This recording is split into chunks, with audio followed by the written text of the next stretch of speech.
noite, pessoal. Ou boa tarde, ou bom dia, dependendo do horário que você está assistindo. Tudo tranquilo com vocês? Vamos aqui a mais uma aula com o professor Bruno. Aê!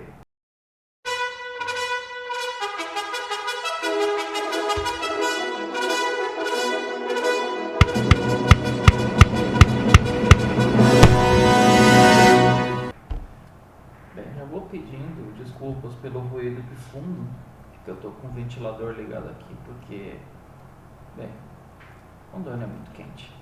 Então, a aula de hoje nós vamos falar um pouco sobre aspectos nutricionais dos alimentos. Então, vamos falar aqui um pouquinho, vamos discorrer aqui sobre os aspectos nutricionais dos alimentos de forma geral, tá? Começando a fazer uma pequena introduçãozinha, uma coisa importante de nós entendermos aqui, os alimentos, eles têm funções. Como assim funções, professor? Nós não comemos à toa. Ah, professor, eu como porque eu estou com fome. Se estou com fome, eu vou comer. Mas não é assim que funciona. Você come porque você tem fome, realmente. Mas não é só para matar a sua fome.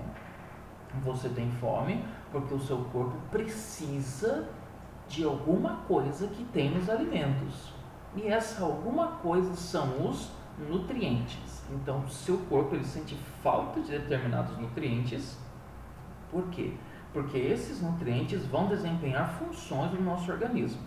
Então, a importância da ingestão de alimentos é porque, a partir do momento que nós ingerimos alimentos, eles, a partir do momento que são digeridos e absorvidos pelo nosso organismo, eles vão desempenhar funções lá dentro. Vão fornecer energia, vão auxiliar na constituição e formação do nosso corpo, ou regular funções e participar do nosso metabolismo ou de alguma reação química, ou ser constituinte de algo. Então, o importante é entender que nossos alimentos, nossa alimentação, a gente come alguma coisa, porque esse alimento, a partir do momento que está no nosso corpo, ele é absorvido, ele vai desempenhar funções específicas. Continuando aqui, quimicamente falando. Então, quimicamente falando, os nossos alimentos eles são o quê? Eles são carbono, hidrogênio, oxigênio e nitrogênio. Professor, mas não tem outros elementos químicos? Sim, tem. Mas quando eu falo quimicamente, então o que é o alimento? Os alimentos, quimicamente falando, de forma geral, eles são um bolo de carboidrato, hidrogênio, oxigênio e nitrogênio. Claro, não é um bolo aleatório, são dispostos em moléculas, em estruturas um pouco mais complexas. Contudo, quimicamente, os nossos alimentos eles são constituídos principalmente por carbono, hidrogênio, oxigênio e nitrogênio. Existem outros elementos? Claro que tem. Você tem ali fósforo, você tem ali sódio, você tem ali vários outros elementos químicos que estão presentes nos alimentos. Contudo, esses quatro, eles são os que estão dispostos em maior quantidade. Então, quimicamente, nosso alimento é formado principalmente por esses quatro elementos químicos.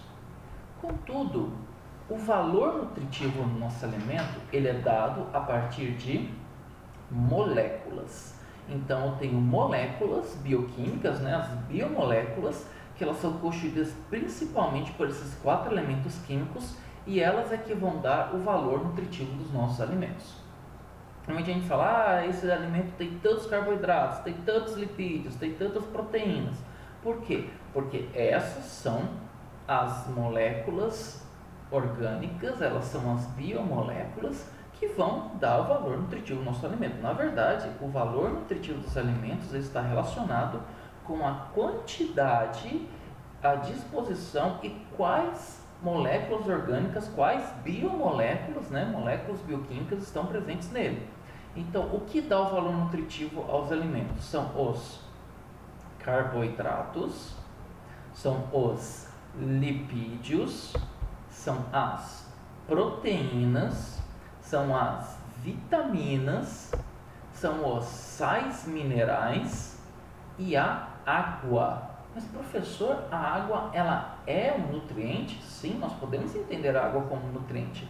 Nós precisamos da água para sobreviver. Nosso organismo precisa muito de água, pois ele é basicamente constituído por água. Então a água ela é entendida como valor nutritivo e ela é entendida como nutriente porque ela é extremamente importante. Sendo que eles fazem a composição química do alimento. Então, quimicamente, o alimento ele é composto por carboidratos, lipídios, proteínas, vitaminas, sais minerais e água. Então, você vai comer ali, nossa, professor, eu vou comer aquele hamburgão ali, eu vou comer aquele podrão na rua. Tem ali aquele pãozinho, tem ali um alface, um queijo, um hambúrguer ali. Então, nessa situação, você está comendo ali o quê? Um conglomerado de carboidratos, lipídios, proteínas, vitaminas e sais minerais. Então, você tem ali o alimento, ele é o quê? Ele é uma junção. Ele é, na verdade, um monte de moléculas químicas organizadas que, quando nós ingerimos, o nosso corpo vai separá-las na digestão e ele vai absorvê-las no intestino para poder reutilizar.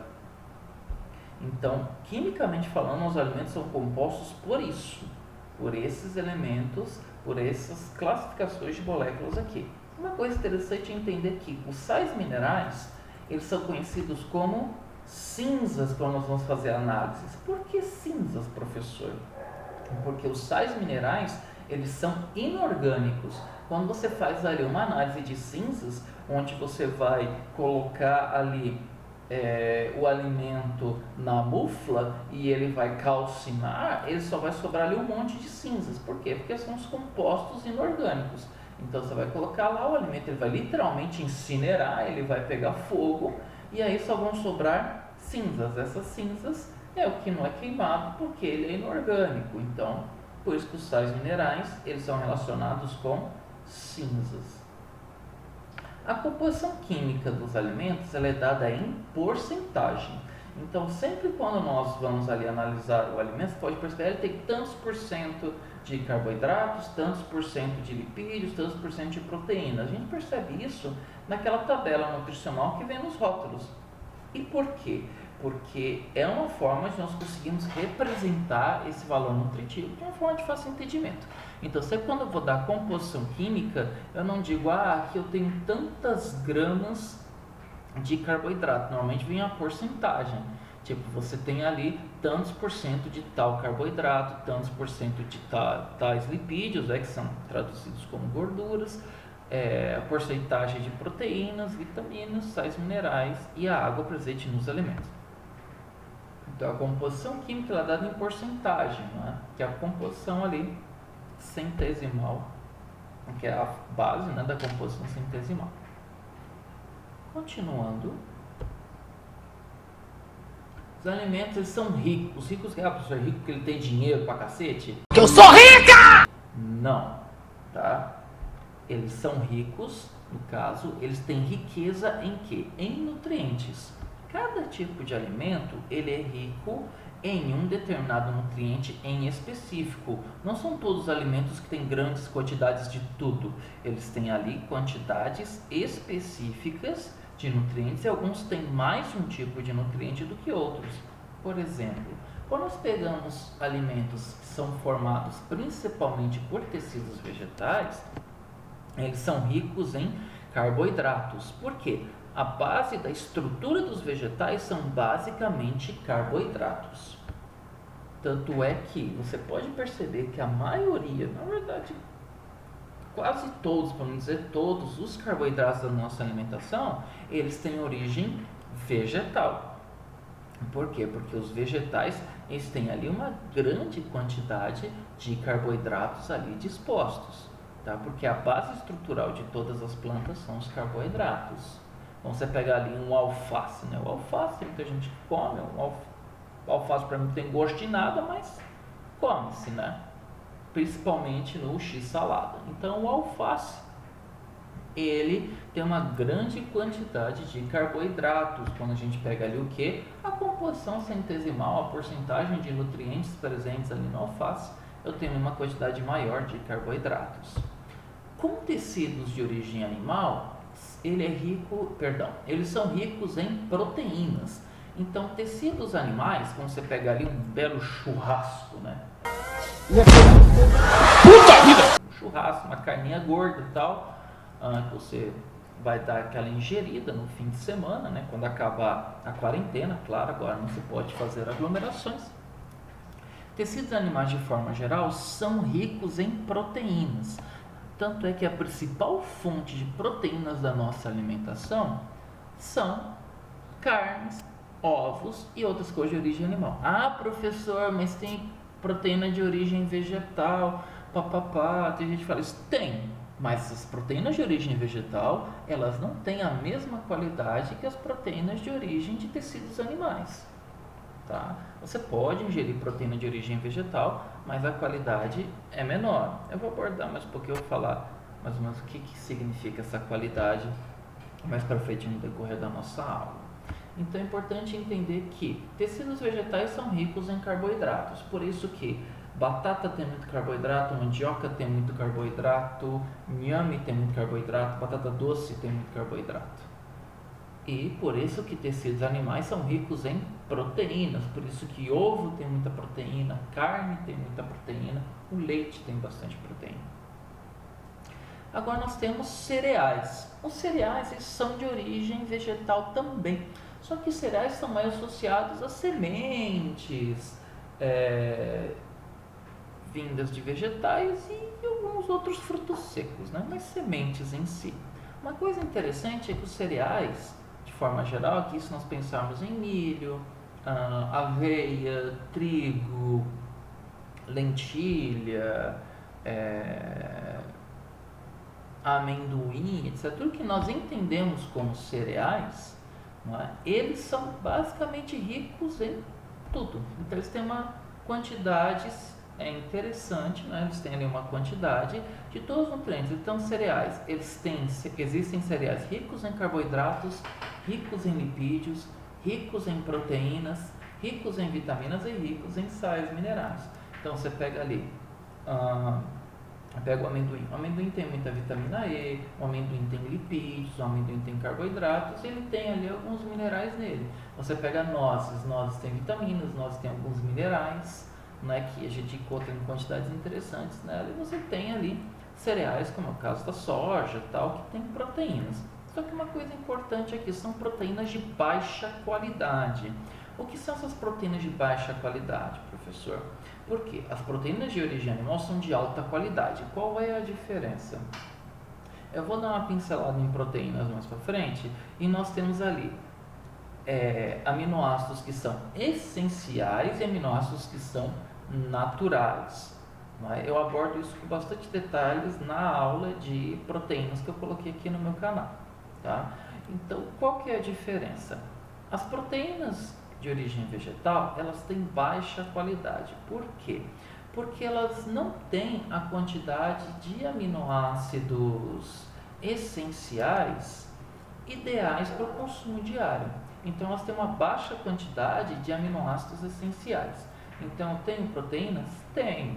Só que a quantidade de aminoácidos essenciais, ou seja, a quantidade de aminoácidos que eu preciso ingerir diariamente neles é baixa, diferentemente de proteínas de origem animal, que elas têm alta qualidade. Não quer dizer que elas são melhores ou piores, quer dizer o quê? Que a quantidade de aminoácidos essenciais nelas são maiores. Você consegue ali, com proteína de origem vegetal, ingerir a quantidade de aminoácidos que você precisa diariamente.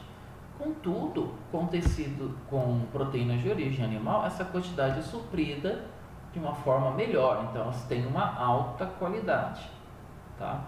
Por quê? Porque em tecidos animais, os aminoácidos de origem essencial, as quantidades são maiores. Eu tenho mais aminoácidos essenciais em proteínas animal do que a mesma quantidade de proteína, só que de origem vegetal. Por isso que eu tenho as proteínas de tecidos animais, carnes, ovos e leite, são entendidas como de alta qualidade, e as proteínas de origem vegetal são entendidas de baixa qualidade. E, continuando aqui, outro ponto são hortaliças e frutas. Hortaliças e frutas são ricas em vitaminas e sais minerais. Na verdade, a nossa principal fonte de vitaminas são as frutas e as hortaliças. Então, por isso que normalmente sua mãe fala para você poder comer, bastante frutas, tal, quando é criança. Por quê? Porque as frutas têm uma grande quantidade de vitaminas. E por isso que na nossa alimentação a base dela é arroz e feijão. Por que sua mãe fala para você comer feijão? Feijão! Porque o feijão, ele tem e o arroz, eles são cereais e eles são ricos em quase todos os nutrientes. Por isso que é importante você ter uma alimentação variada também ao longo do dia. Ao longo dos dias, não é? Por quê? Porque aí você consegue ingerir a quantidade necessária de cada um dos nutrientes, porque nós precisamos de uma quantidade diária de nutrientes, né? E eu preciso ingerir todos. Por isso que falam que um prato colorido ele é melhor. Por quê? Não é porque ele é colorido, senão você chupava um pirulito e estava de boa. A questão é que quanto maior a variedade de alimentos do seu prato, maior é a quantidade de nutrientes que você vai ingerir. Ou seja, a maior quantidade de biomoléculas que você vai colocar para dentro do seu organismo e o seu organismo consegue funcionar de forma melhor. Certinho? Tranquilo? Ok, até agora? Bem, continuando. Uma coisa importante que eu coloquei essa frase aqui em destaque, né? Podia até ter colocado um efeito de destaque aqui. A composição dos alimentos interfere diretamente na sua conservação. Como assim, professor? O que isso tem a ver? Então quer dizer que a composição dos alimentos, ela vai fazer com que o alimento ele possa estragar mais rápido ou mais devagar? Sim. Nessa situação, a composição química dos alimentos interfere. Por quê? Quanto maior quantidade, por exemplo, de água e carboidratos em um determinado alimento, é mais fácil para ele estragar. Por quê? Quanto mais águas quanto mais água em um alimento, você cria um meio mais propício para o desenvolvimento de micro-organismos, muitos deles patogênicos. Então você cria um meio ali, principalmente se o alimento for rico em carboidratos, você cria um meio propício para desenvolvimento de bactérias e fungos naquele meio ali. Então, por isso que a composição interfere. Se você tem um alimento ali que ele tem uma grande quantidade de proteína, quanto dele tem pouca ou nenhuma água, a chance dele estragar é muito menor, então ele consegue durar mais tempo. Por isso que nós temos aqueles alimentos que são alimentos não perecíveis. Ele demora muito para estragar. Se você deixar ele guardado ali, ele demora muito para estragar em temperatura ambiente. Agora, outros não. Por exemplo, se você deixa ali um saco de feijão em temperatura ambiente, ele demora muito mais para estragar se você deixar ali um pedaço de carne, ou se você deixar ali uma batata. Por quê? Porque o feijão ele tem menos água que a batata, ele tem menos água que a carne. Logo, ele vai ser um meio de cultura para o desenvolvimento de bactérias e fungos pobre, diferentemente da batata e da carne, que pela quantidade de água, no caso da batata, a quantidade de carboidratos, e ali a carne em si, por causa de ter a carne crua, tá? E até mesmo cozida, ela tem ali aquela quantidade de água, mas por causa da gordura, ela desenvolve um processo de rancidez, afeta ali na qualidade deles. O caso do feijão não, ele tem pouca água, então a chance dele estragar é menor, então a conservação dele é maior. Então a composição dos alimentos interfere diretamente na sua conservação. Dependendo da quantidade de nutrientes que eu tenho ali, o alimento pode estragar mais rápido ou mais devagar. Continuando, falando agora um pouco sobre questões de dieta, sobre o valor energético. Vamos dar uma pincelada nisso daqui. Professor, esse valor energético que a gente fala em questão de ter energia ali, essa energia que a gente fala, não é? Às vezes a gente fala, o pessoal confunde energia, não sei o que, tomar um energético que emite energia. Não, energético não tem nada a ver com isso. Energético, a situação do energético eu vou explicar daqui a pouco. O que é o valor energético? O valor energético está associado com o quê? Com as calorias. O que é a caloria, professor? Quando nós vamos entender caloria é uma grandeza física. Então, que grandeza física é essa? Não é? Geralmente está associado com alimentos, as calorias estão associadas normalmente com alimentos que são ricos em carboidratos, ricos em gorduras, e isso não é à toa. Por quê? Olha só, a caloria é a quantidade de calor necessária para elevar 1 grau Celsius a massa de 1 grama de água. Então, olha só, o que isso quer dizer, professor? Quer dizer que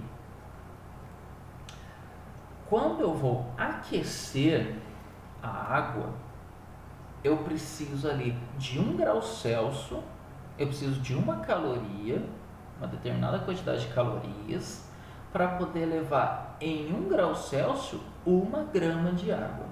Vocês podem perceber que para eu ferver 200 ml de água, é muito mais rápido que eu tentar ferver 4 litros. Por quê? Porque a quantidade de calor que eu tenho que fornecer para aquela água, ela é maior. Logo, essa quantidade de calor nós entendemos como calorias, porque calor é energia.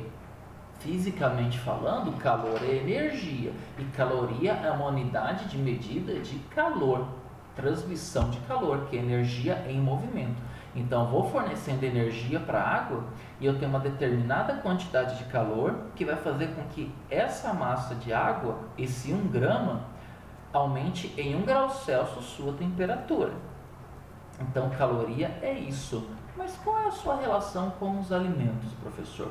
Como caloria é a quantidade de energia que passa de um meio para outra energia em movimento, o nosso corpo ele consome alimentos que são altamente energéticos. Então, esses alimentos eles vão fornecer moléculas para o nosso corpo, e essa molécula para o nosso corpo ela vai ser transformada em energia química, que é o ATP. Então, por isso que eu falo que os alimentos eles têm uma determinada quantidade de calorias, porque eles vão fornecer energia para o nosso corpo e o meu corpo fazer essa energia de alguma forma. Né? E ela é medida dentro do calorímetro, que é não lembro o nome agora, do experimento. Qualquer coisa aqui na edição eu vou colocar, onde você vai colocar lá o alimento, né? O alimento vai incinerar, e aí ele vai dizer o quanto de energia ele tem. Normalmente nós falamos ali, calorizar um alimento, ele tem ali 1000 calorias, ele tem 2000 calorias, não é? 1000 calorias equivale a 1 quilocaloria. Então, a cada 1000 calorias, eu tenho 1 quilocaloria. Ah, professor, então quer dizer que se um alimento, eu pego ali um hambúrguer, o hambúrguer tem ali 800 calorias, então quer dizer, perdão, vamos colocar um exemplo mais fácil. Um hambúrguer tem ali 2000 calorias, então quer dizer que ele tem 2 quilocalorias? Não, esse é um erro que nós fazemos muito. Quando vamos falar de alimentos, a gente simplifica essa nomenclatura. Então, as 1000 calorias, as 2000 calorias desse hambúrguer não são 2000 calorias, são na verdade 2000 quilocalorias, então ele tem ali 2 milhões de calorias.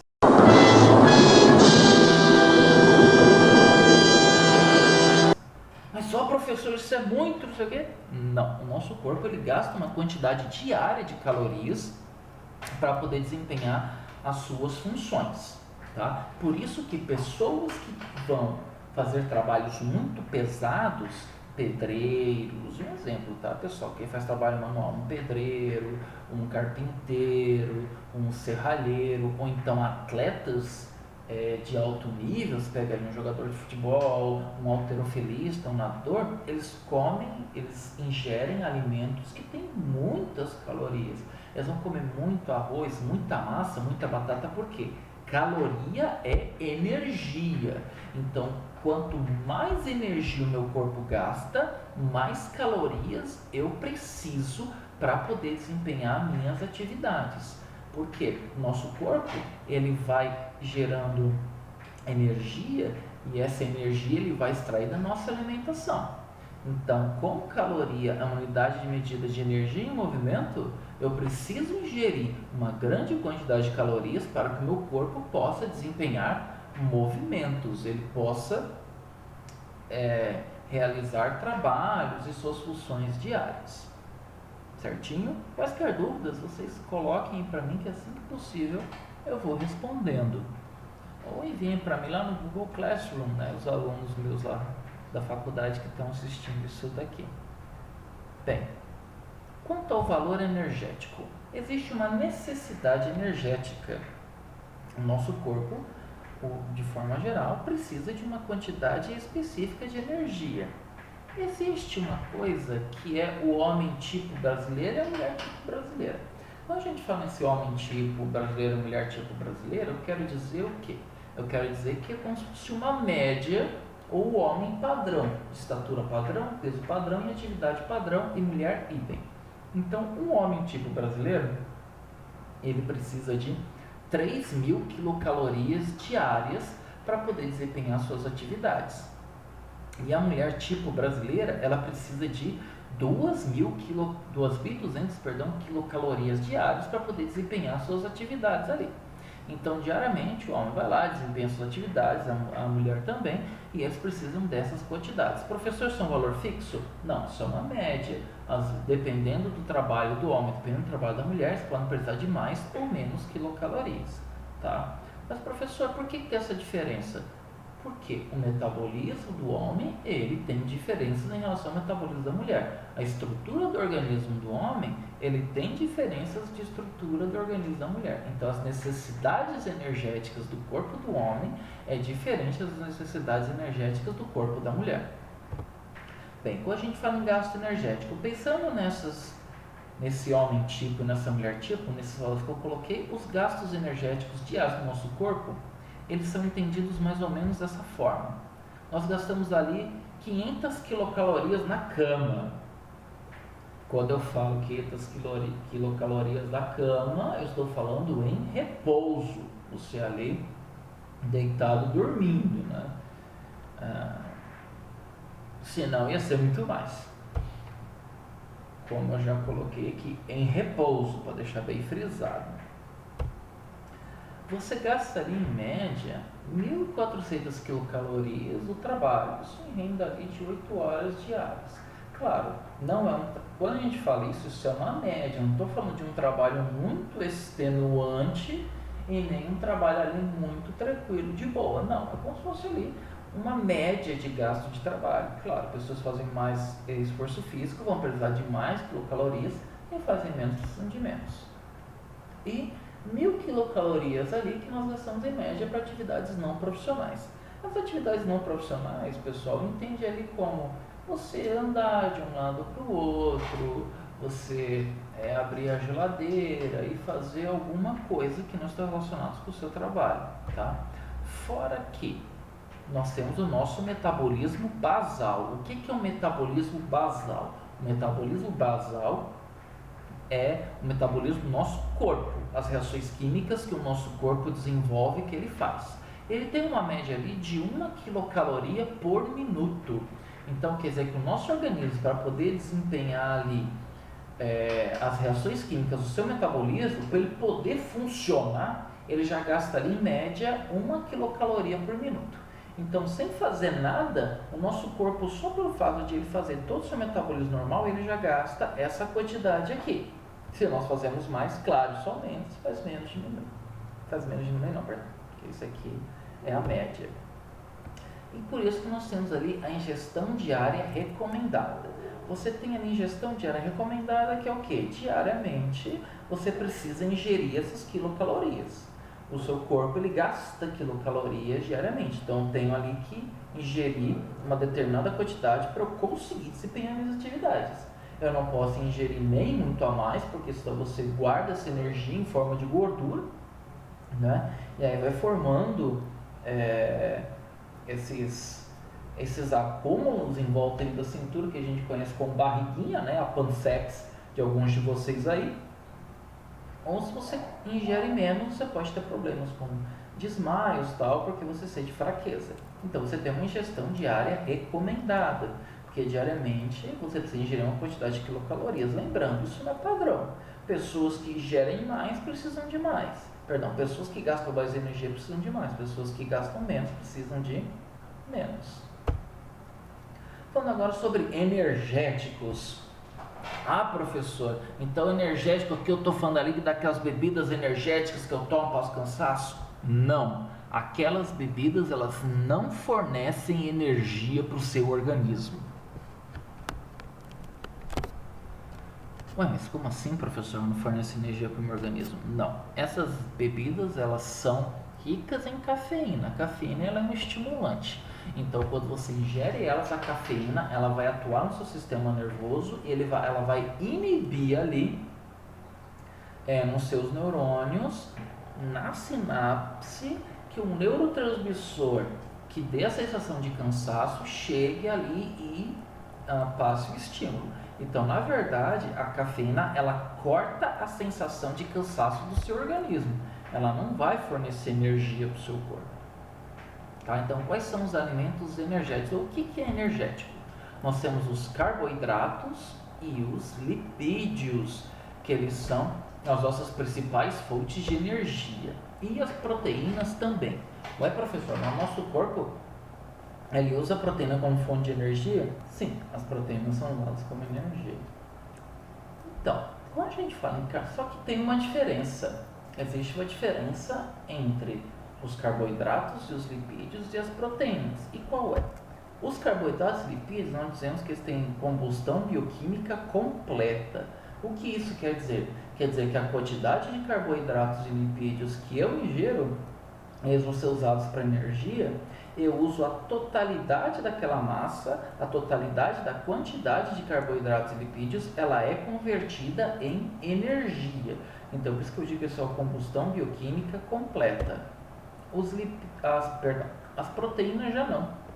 As proteínas, elas não oxidam completamente no organismo.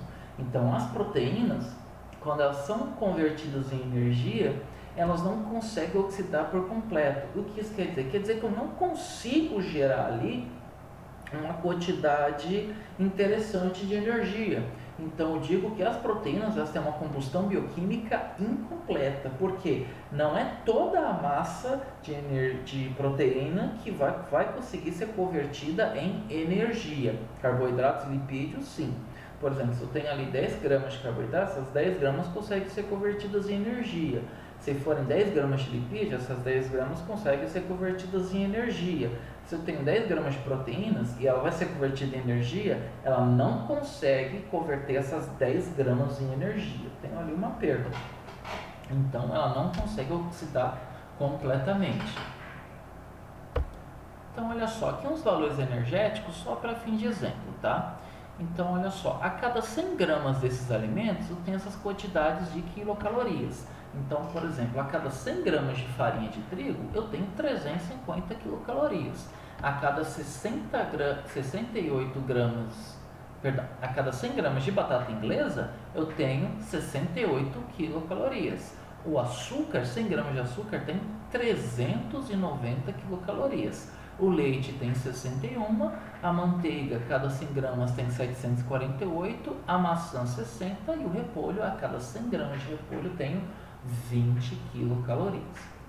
Então, tudo isso está relacionado com o quê? Com a quantidade de carboidratos e lipídios, principalmente presentes nos alimentos. E por que não tanto proteínas, professor? Porque as proteínas do nosso organismo, elas não são usadas primariamente para energia, tá?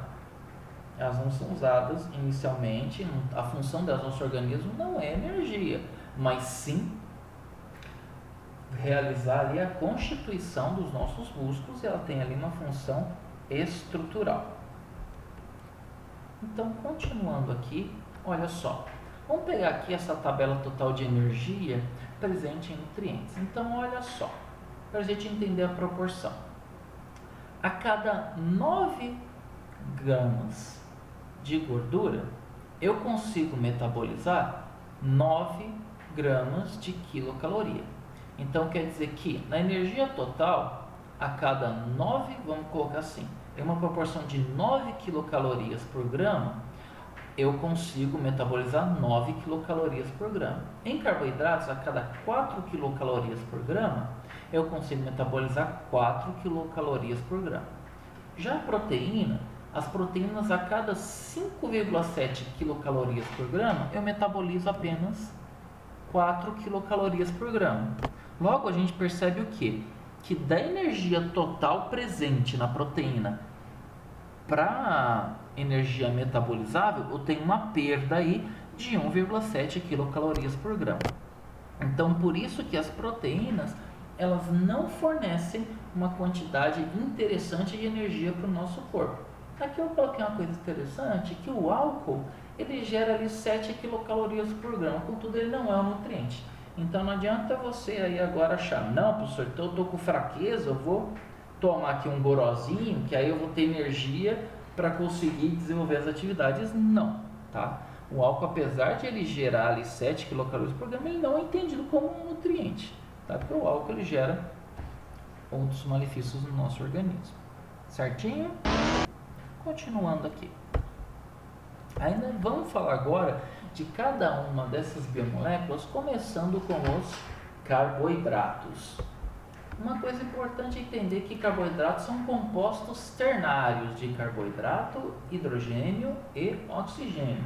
Por quê? Carboidratos são formados por esses 3 elementos químicos. Carboidratos são formados só por carbono, hidrogênio e oxigênio. Não tem nenhum outro elemento químico que vai formar carboidratos. Eles também são conhecidos como hidratos de carbono, carbonos hidratados ou glicídios. Então, os carboidratos são conhecidos por esses outros nomes, tá? O mais usual é o carboidrato. Apesar de recentemente utilizar a nomenclatura glicídios, o mais usual é nós chamarmos eles de carboidratos, não é? Eles têm essa fórmula geral aqui, que é CnH2ON. O que isso quer dizer? Quer dizer que para cada carbono presente em um carboidrato, é como se eu tivesse ali na molécula do carboidrato uma molécula de água. Então, para cada carbono, eu tenho uma molécula de água, em proporção, tá? De carbonos, hidrogênios e oxigênios. Por isso que existem os nomes de carbonos hidratados. Essa aqui é uma fórmula geral, só que eu tenho variações. Eu tenho carboidratos que tem, por exemplo, um oxigênio a menos em relação a essa proporção que foi estabelecida aqui. Essa aqui é uma regra geral, só para nós termos uma noção de proporção, mas há variações.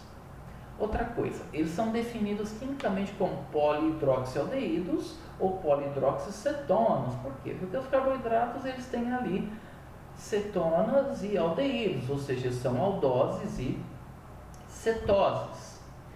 Classificando os carboidratos eles possuem ali uma classificação.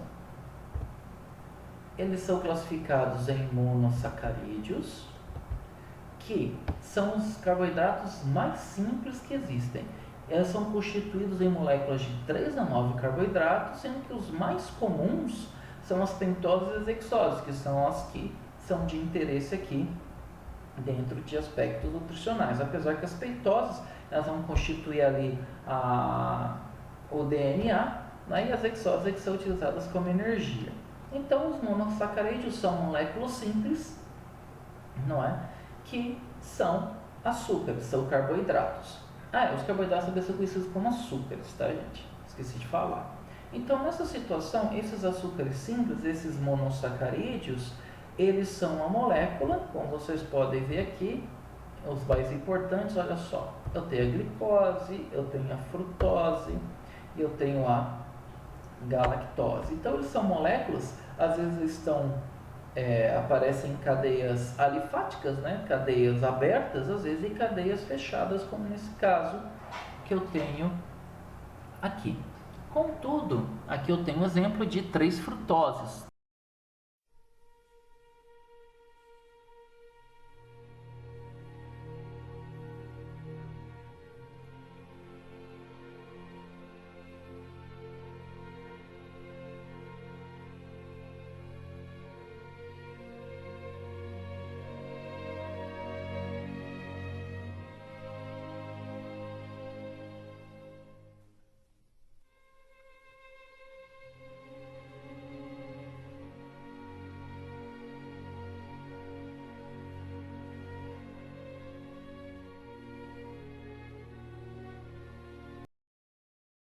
Todos eles são formados por 6 carboidratos.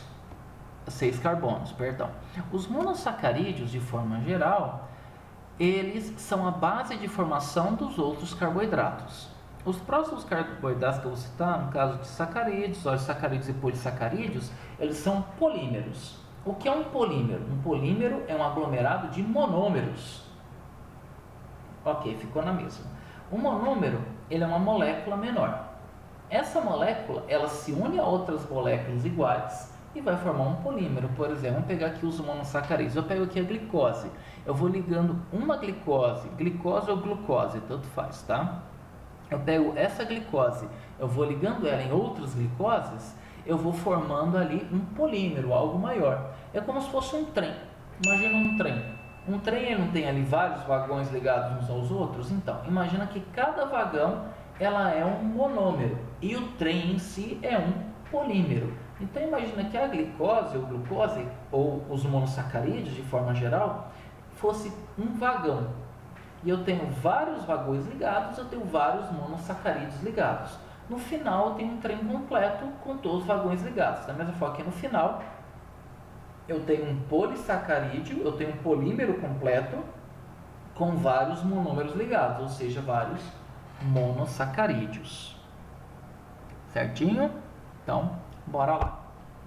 Eu também tenho os oligosacarídeos. Por que o oligosacarídeo eu coloquei aqui entre aspas, professor? Vamos ver. Olha só, ele é formado de 2 a 10 moléculas de monossacarídeos. O nome oligosacarídeo é uma nomenclatura antiga. Em alguns livros você vai achar, em outros não. Em algumas literaturas ele vai estar presente, em outras não. Então é uma classificação meio antiga, não se usa mais tanto falar em oligosacarídeos. Contudo, nesses mais importantes são os disacarídeos. O que é um disacarídeo? É quando eu tenho 2 monossacarídeos ligados. Então aqui, dentre os mais importantes eu tenho a sacarose, que é quando tem uma glicose ligada a uma frutose. A sacarose, ela é o nosso açúcar normal, o açúcar comum que nós ingerimos. Eu tenho aqui a maltose. A maltose ela é proveniente do malte, ela não é encontrada naturalmente. A maltose ela é resultado de uma reação química ali que acontece quando algumas frutas, quando alguns cereais estão germinando, né, vai formar ali a maltose, então isso é um estado de germinação. E essa maltose ela é muito presente em bebidas alcoólicas. Então, ela não está ali presente nos alimentos, contudo, ela é produzida em determinadas fases da planta, que acaba sendo utilizada aqui em bebidas alcoólicas. Você tem lá cerveja puro malte, uísque puro malte, essas coisas aí tem puro malte. Esse malte é essa maltose aqui. E eu tenho a lactose, que é esse aí que tem um monte de gente que tem alergia, né? Quando come lactose tem uma vida de rei, né? Eles vai lá, fica a noite inteira no tronco. A lactose, ela é a junção de uma galactose com uma glicose. Então, a galactose com a glicose, elas se unem formando aqui a lactose. Eu sei que a lactose e glicose está com K, tá? Aqui na minha figura da lactose. Só que essa imagem aqui, ela não está em português, né, os nomes, então vai ter essa diferença. Então, os carboidratos, quando eu falei de sacarídeos, eu tenho união de dois disacarídeos, e esses aqui são os mais importantes e relevantes dentro da perspectiva da alimentação. Continuando aqui, eu tenho os polissacarídeos. O que são os polissacarídeos?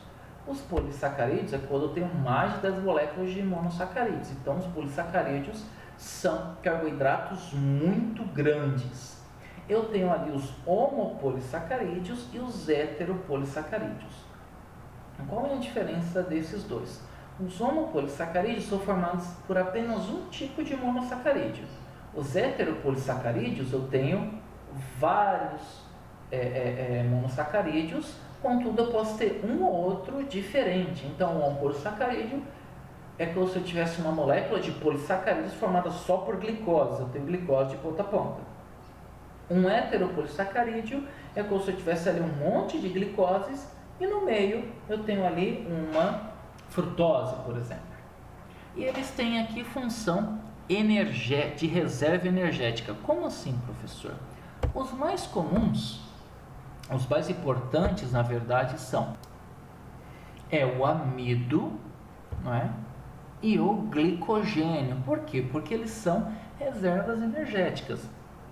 As plantas reservam, elas guardam carboidratos à forma de amido, e animais e fungos, ou seja, animais de forma geral, nós seres humanos e fungos, eles vão guardar carboidratos em forma de glicogênio. Então, o nosso corpo ele guarda carboidratos em forma de glicogênio, que é estocado no fígado. Olha só, quanto à solubilidade, os carboidratos eles têm ali, são divididos em solubilidade. Eu tenho os insolúveis. Os insolúveis são carboidratos estruturais, como é o caso da celulose e do peptidoglicano, que vai formar ali a camada de peptidoglicano de bactérias, tá?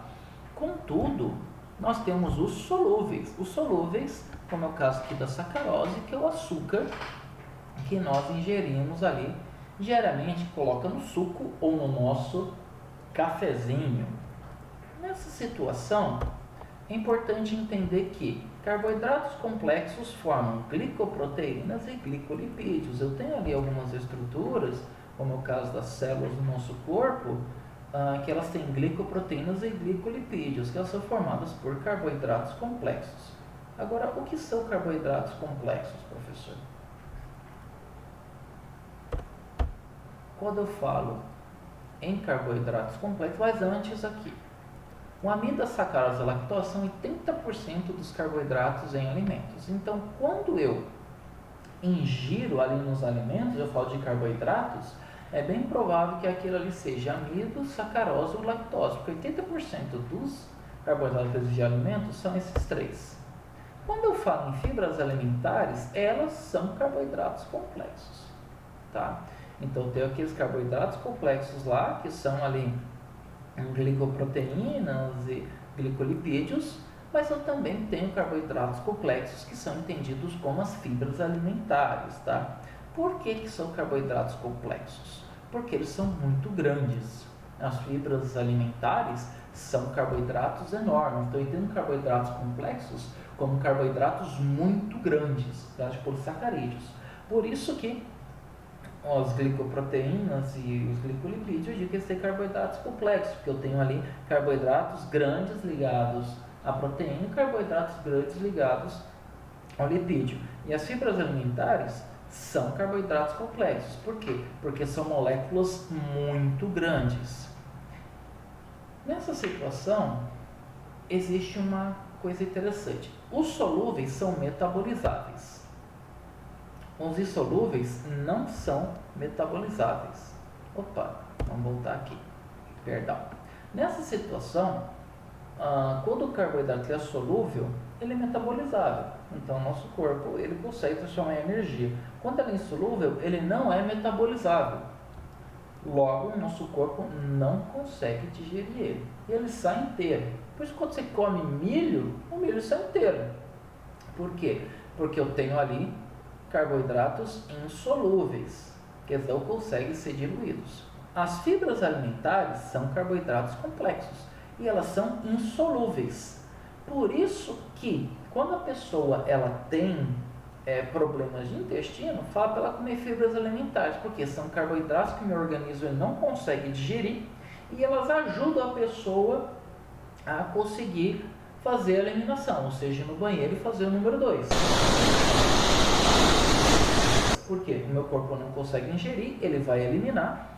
Eles são presentes ali nas fezes e o meu corpo facilita a saída das fezes pelo meu organismo. Existe uma coisa chamada índice glicêmico.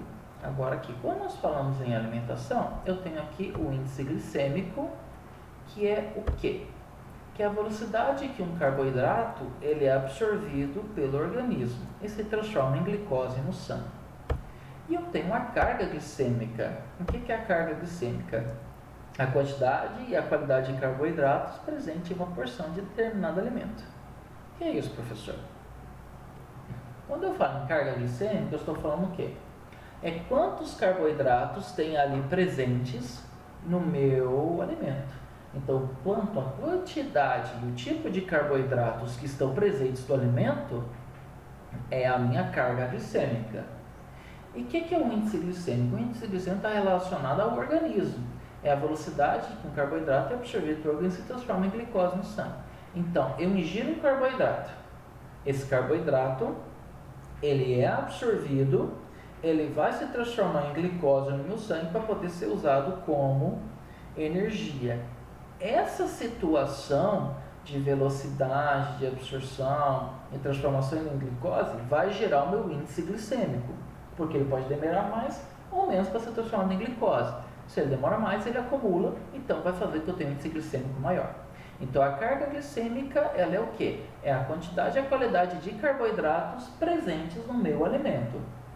A cada 100 gramas de alimento, a cada 200 gramas, 50 gramas de determinado alimento. O índice glicêmico está relacionado no meu sangue, é com o meu organismo. O quanto que o meu organismo demora para absorver um carboidrato, transformar ele em glicose e poder utilizar ele. Certinho? Então vamos lá, qualquer dúvida postem aí.